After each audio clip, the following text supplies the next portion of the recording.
guys, luto na yung ating beef steak. So, isalin na natin siya dito guys.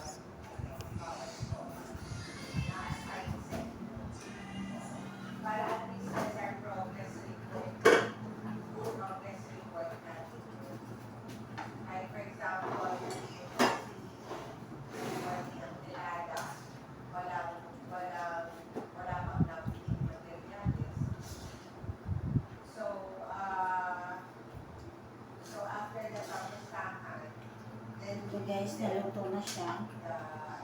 Sinalin na natin dito sa mga malaki. Baka po ito guys.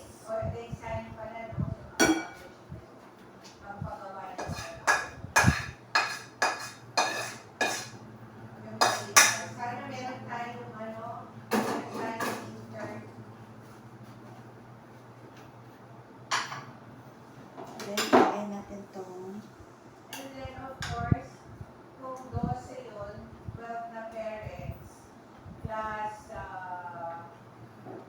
ilan ang 4 members na makalan.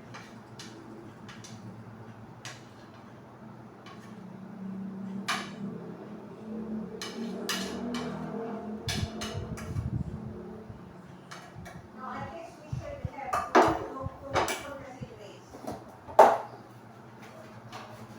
So, ayan siya na guys, yung ating beef steak. Salad na ampalaya. So we should have Meron tayong pipino. Yan. Okay guys, thank you for watching. Pa-share na lang ng ating video guys.